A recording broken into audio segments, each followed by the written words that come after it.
We'd like to begin this podcast by acknowledging the traditional owners of the land on which we meet today, the Whadjuk Noongar people, and pay our respects to elders past, present and emerging.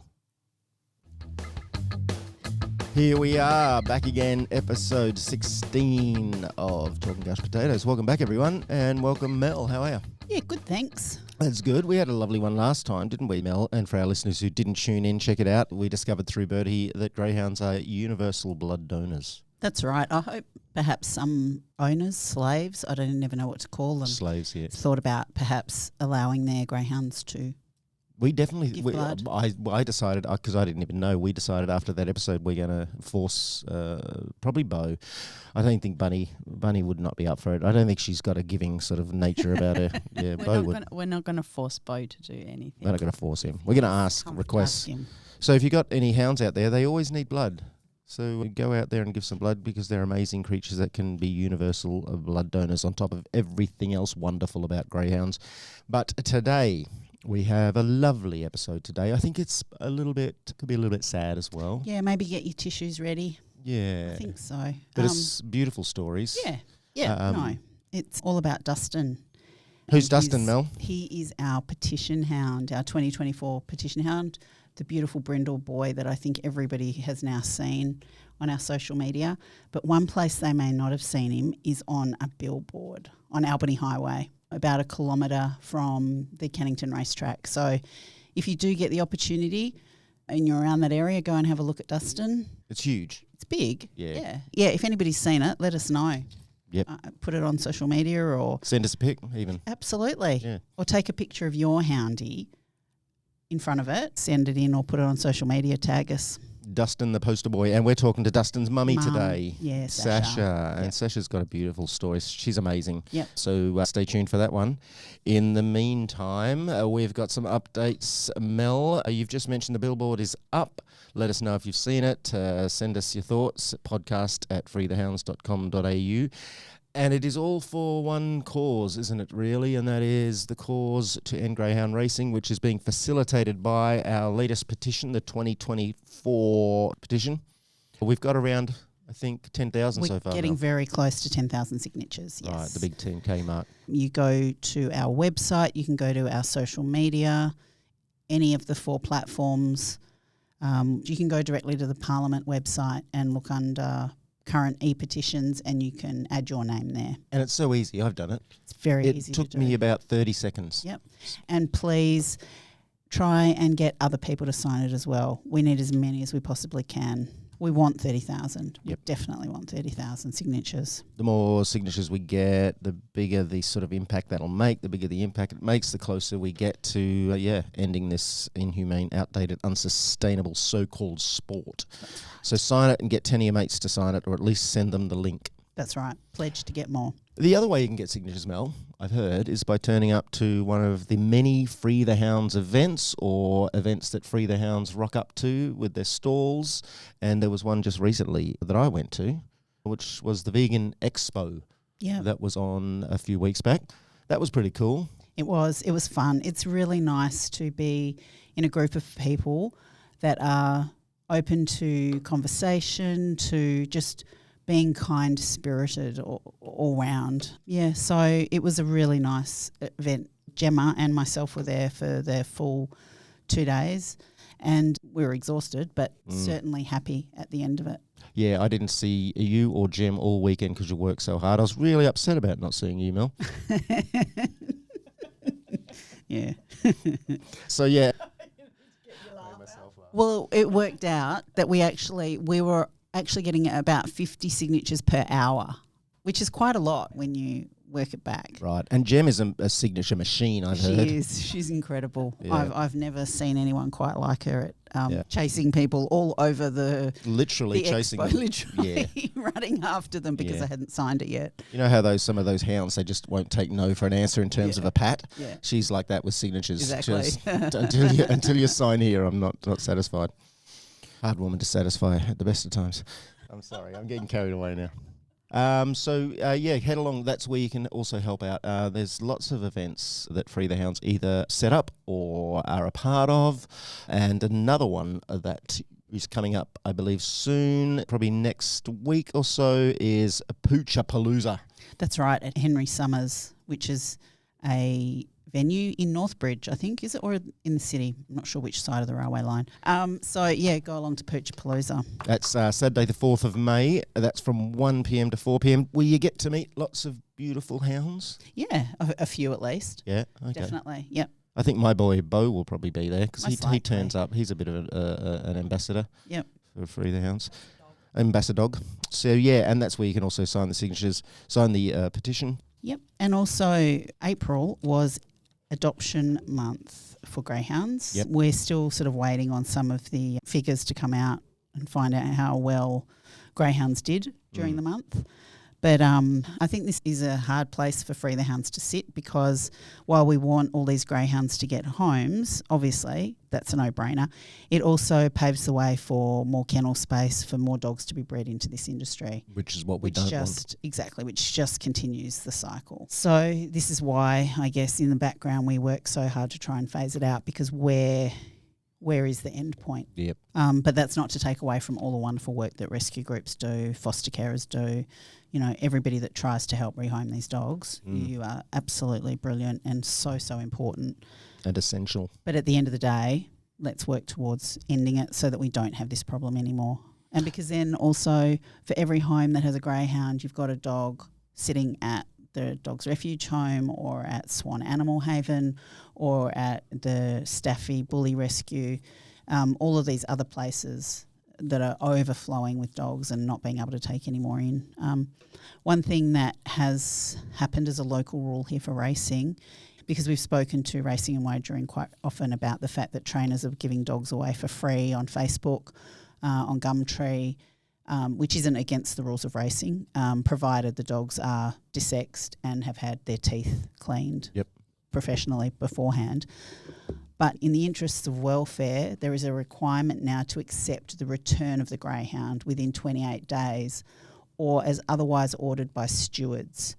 So if you have adopted a greyhound directly from a trainer or from an owner, do not think that you have to then go and put the dog on Facebook or on Gumtree to remove it again from your home if it isn't working out in those first 28 days, because under the new rules, the person that you got the dog from has to take it back from you. Rightio. So because this is also causing rescue groups to be overloaded, because not only have they got their own intake that they have an arrangement with from the trainers and their own dogs that they've already adopted out, but they're circumventing the wait list because the trainer lets them go to a home, won't take them back. So then who has to pick it up? Right. So it's a quicker way of offloading without going through the process. And they're jumping the queue for the dogs that haven't fitted in to this forever home. Right. That's a good rule to have been introduced. Yeah. Yep. Mel, the saddest part again for me of our podcast, also the most essential part to get the knowledge out there of exactly what's going on in this industry is our stats section. What have you got for us this time? Okay, so we've decided we're going to do it quarterly now. So it does sound a lot, but it is a lot. It is a lot. This is for 87 days of racing, which was from the 1st of January to the 4th of April this year. So just bear with me. In that time, 7 dogs were killed on track. 1 died on track. He was already dead by the time the vet was able to get to him. 5 died off the track that we know of. 21 were given 90-day stand-downs, so that's a major injury. Those 21 will never race again. 2 were given 60-day stand-downs. 2 were given 42-day stand-downs. Then there was just over 100 that were given between 5 and 30 days. So some kind of injury. Yep.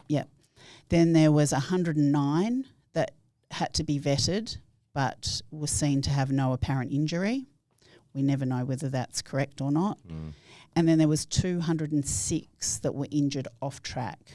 We've got no idea what the type of injury was, how bad it was, and they are only the ones that were entered into a race but then had to be scratched. So even with the numbers you have, Mel, what's that tally sort of add up to roughly? That's 506 incidents. And this is in 3 months or so, is that right? Yeah, it's just 3 months, yeah. So 87 race days, there's about 300 incidents that were off track, and the balance, the 200 some, were in the 87 days of racing. 500 of these gorgeous creatures were hurt in some way. And then another 6. There were 7 that were actually killed, and then 6 have died. So 13 beautiful creatures that might have had a loving home to live in, walks and snacks and cuddles, gave their lives so that you can pop down the tab. Yep. You could use your money for many other purposes. If you're a gambler, I like a gamble myself. I like a bit of blackjack. Yep. I'm not contributing to a sport that kills unnecessarily. Yeah. And then in that same time period, so that's 87 days of racing, trainer subsidies were $672,000. Jesus. Stake money won was $5,095,000. Breeding bonuses paid was $356,000, and the percentage kept by Racing and Wagering for Welfare was $49,000. And the worst thing about the WA Greyhound Racing Association is it sits within our government. We are the only state in our country where this is all within government. So this is a state-sanctioned blood sport. Absolutely. While they say, but this money is coming from money received from gambling, gambling money is not good money. It's not something that we should be aspiring to be gaining from our citizens. This is something that it goes to a few shareholders or directors within large gambling corporations who don't care about the punters, don't care about the dogs, just what they're receiving. Yep.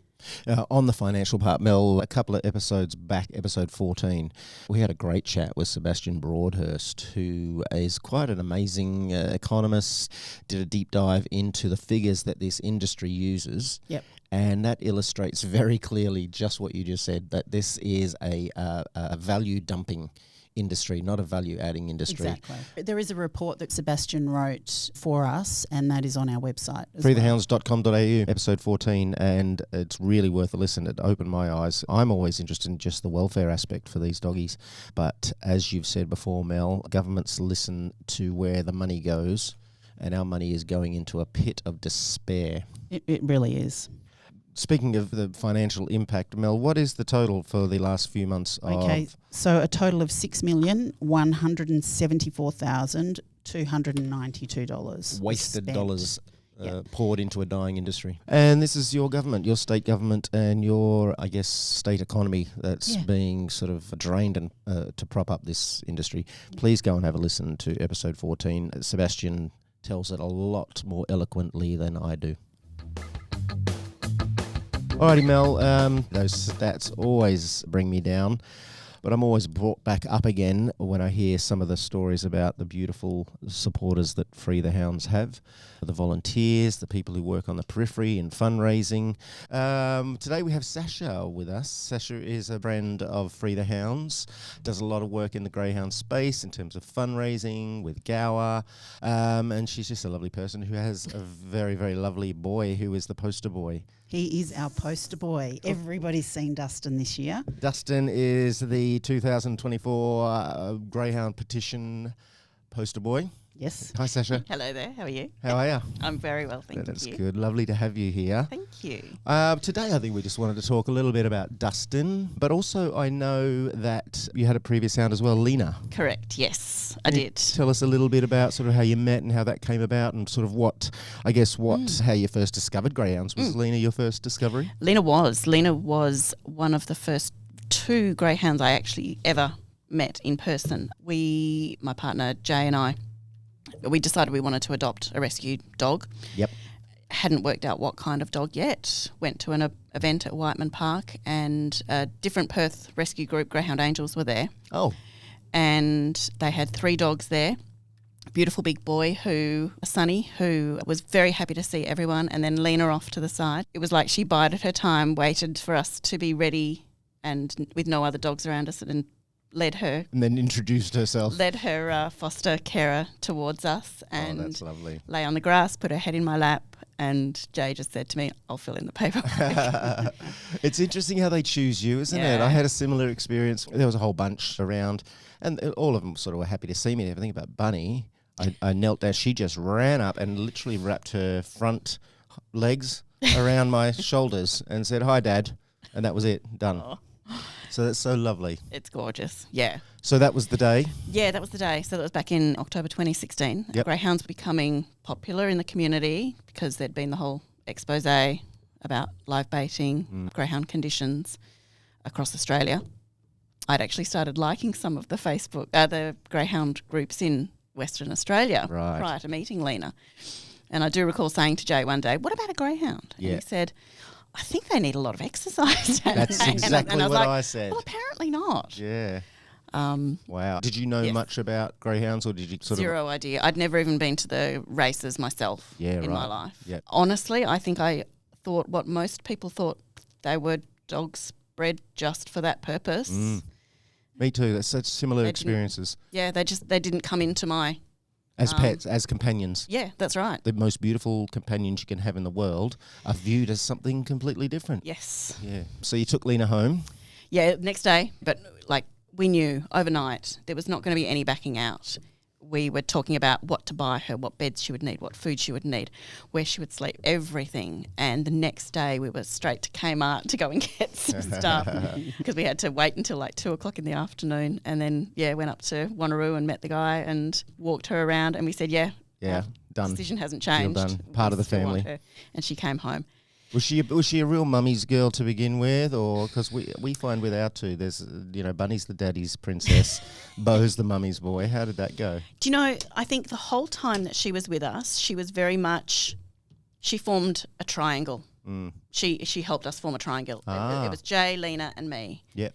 And while she might have had a lot of things that she shared with me, a lot of the outings, group walks, her feeding and diet and things like that, it's not like she didn't regard Jay with the same affection at the same level or anything. She really was a part of a triangle for us. Right. And she knew it. Oh, she was obviously the pinnacle of the triangle. She was the fulcrum, the hub of which around the human's orbit. Absolutely. Right. Everything we did was about how it would benefit her or would it benefit her? Like, choices in cars. Oh, Jesus. I know would that. Would she be able to get into it as she aged? I know that story. Yeah. Obviously, she must have had a wonderful life with you guys. How did that pan out? How did things go? We focused so much of our life around her, including things like when we went on a little family holiday, we made sure it was something that she could come to. Yep. She became a little fashion model. We went through the whole thing of buying her collars, buying her coats for winter, organised lots and lots of group walks. We would attend lots of events for Gawa, for Free the Hounds. But she fell unwell in 2022. And that showed to be bone cancer in the head and neck of her right femur. Okay. And you'd had her for sort of 6 years 6 and a bit by years, now? yeah. How old was she by then? So she was just approaching 11. Okay. Yeah. She was truly a part of your life by then. Absolutely. I think daily, I try to not dwell on it too much, but it always occurs to me wondering that time when it comes for Bunny and Bo, just how impossible I think it would be to say goodbye. I can see it's still present with you today. I don't know when it will leave. I think we both knew it was coming. There are choices I made or decisions that were influenced by things that obviously the vet said. You trust your vet. I wish I'd pushed a little bit more for some of the things that might have picked up on what was wrong with her a little bit earlier. In hindsight, of course, given that the cancer had eaten away basically at the head and neck of femur, it was probably quite advanced even when she started first showing symptoms. Right. Even still, I guess what I wanted was a little bit more time with her. Certainly the weekend before she actually passed away, I think we knew. We both knew definitely the morning. She'd had a really rough Sunday night into the Monday morning, including a visit to the local emergency vet. And we both knew. We had to say we goodbye. held her and she basically collapsed into us. She couldn't actually bring herself to sit down or lay down because she was in pain, so much pain. She was even on a fentanyl patch and she was still in masses of pain. But like cradled her body and she just fell into my arms, and I just knew that the day wasn't going to end well. But Jay and I had some conversations over the years that we didn't want her experiencing pain longer than was necessary. That was why we decided not to go with things like amputation, chemotherapy, radiotherapy. On her final day, she was under anaesthetic for a lot of it, for x-rays and things. Like, we decided not to bring her out of that, to spend a little bit more time with us, because the risk of traumatic fracture was massive because of the extent that the cancer had eaten away at the bone. She was approaching 11. We didn't want to put her through things that make her feel sick, things that make her feel not herself. Right. You can say to a human being who's undergoing cancer treatment, we're doing this because we're hoping that it will have a positive outcome. Yes, you'll feel sick some days. What do you think? Yeah. Yeah. To a dog, you can't. Yeah. All the dog knows is, I feel like shit today and I want this to stop. Yeah.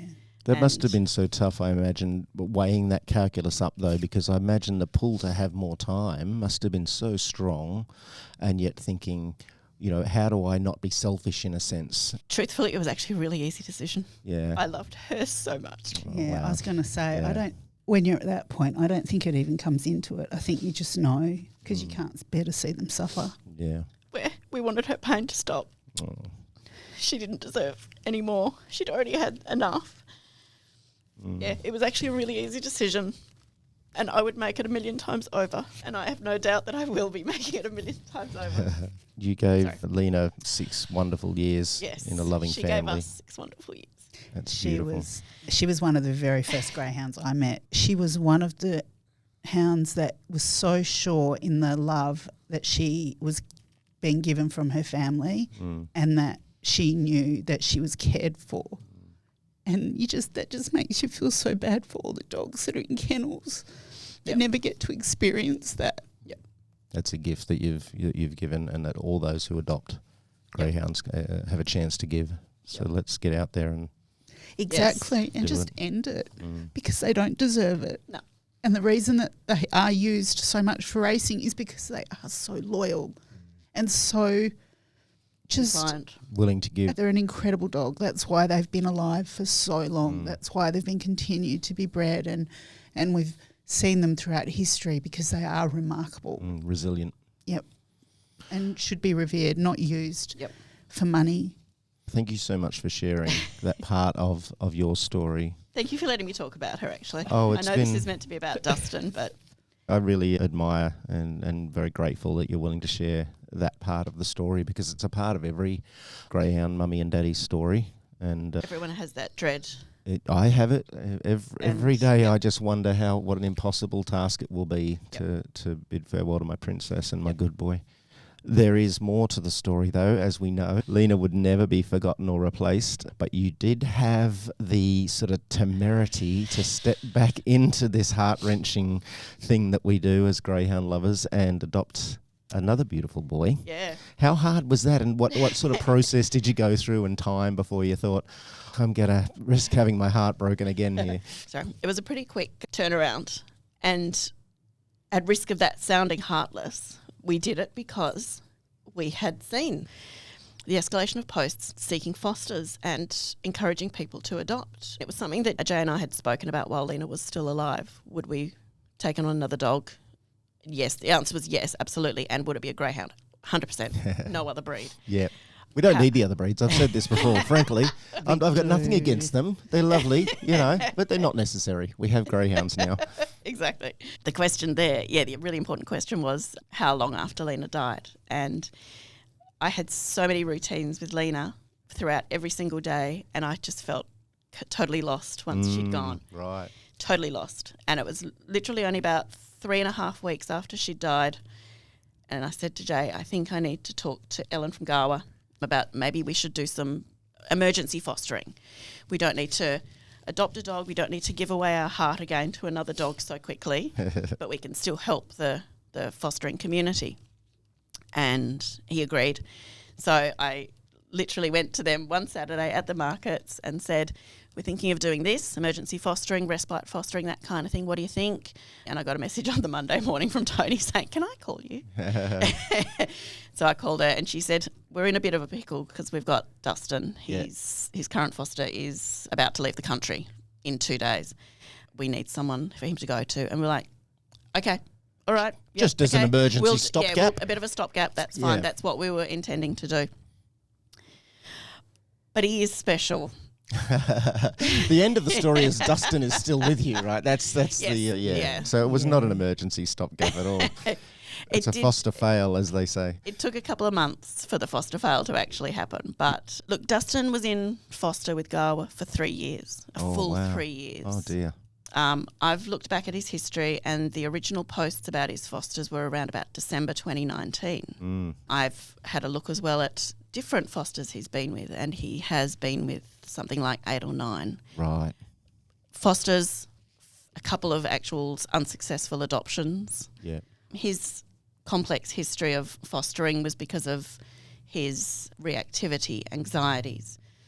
A couple of times that he'd been moved on from foster homes was because he'd had altercations with the dog that was already living at the house or already being fostered at the house.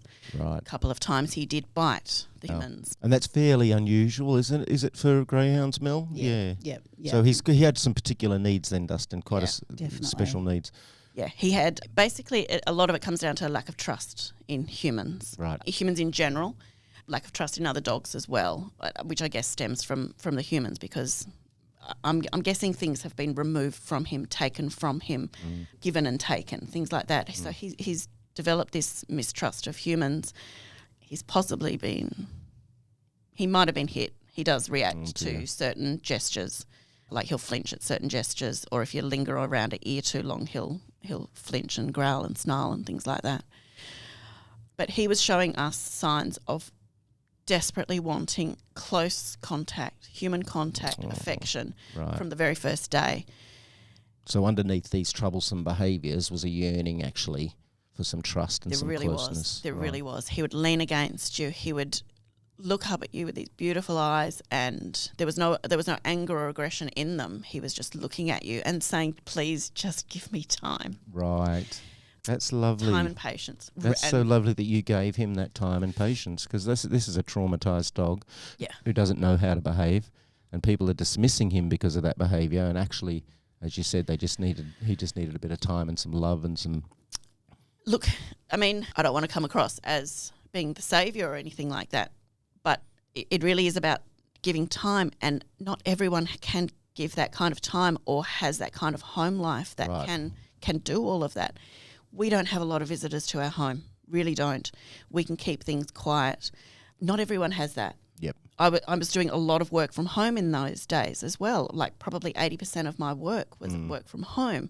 When you're in the thick of him being a reactive dog, it's very difficult to see that there is actually a positive outcome possible. To look underneath that and to have some hope for that. You really do have that commitment that, okay, whatever happens, I'm going to just persist. Wow.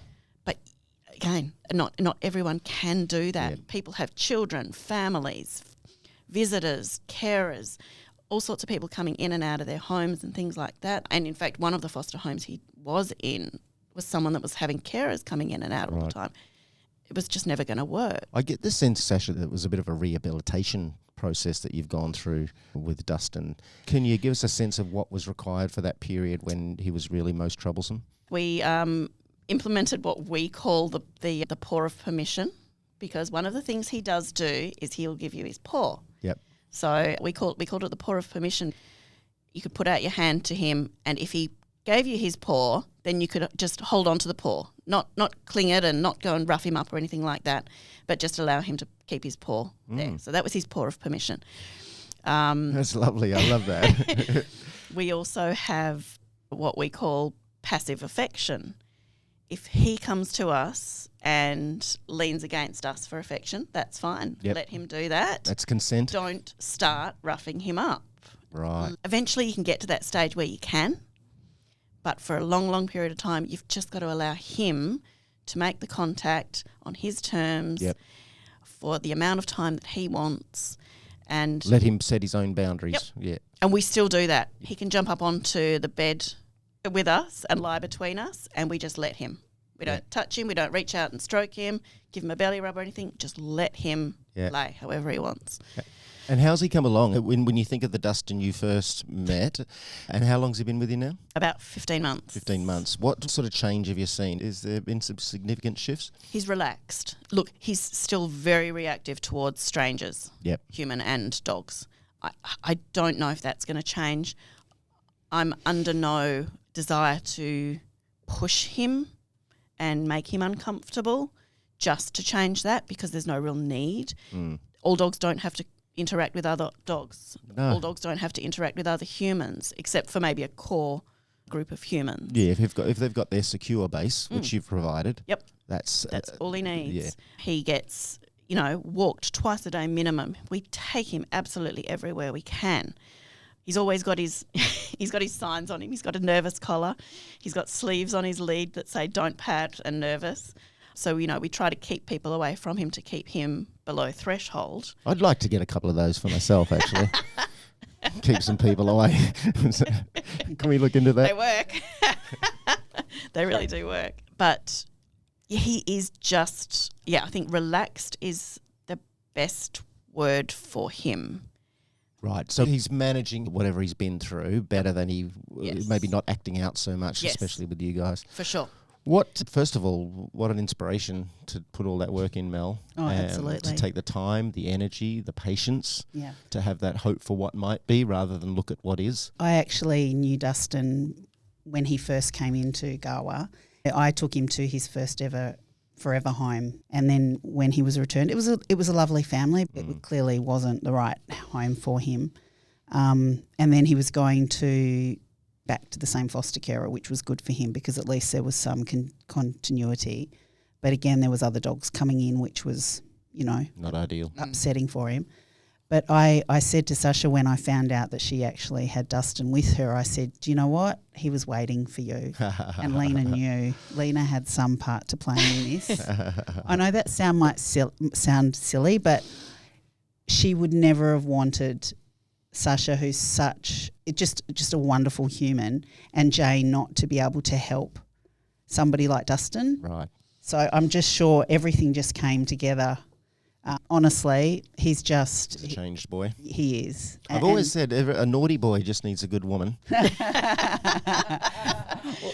But he's as Sasha said, if you have expectations at a certain level and you are happy for that, then it can really, really work. But I think as humans, we expect our dogs to be everything we want them to be, and that in our minds we've already preconceived that this is how it's going to go. I think with dogs that have been in an industry like greyhound racing, we need to strip all of that away because we can say that they're couch potatoes and they're, gentle, soft dogs, which they absolutely are, but some do come with extra trauma. There's some special needs that you just need to work through. Yep. And if you do that work, Mel, as what I'm hearing today, the rewards can be so rich, knowing that what you've imbued in a sense of safety, a sense of trust, a sense of being relaxed in a beautiful creature that otherwise might have spent its whole life being rejected, dismissed, avoided.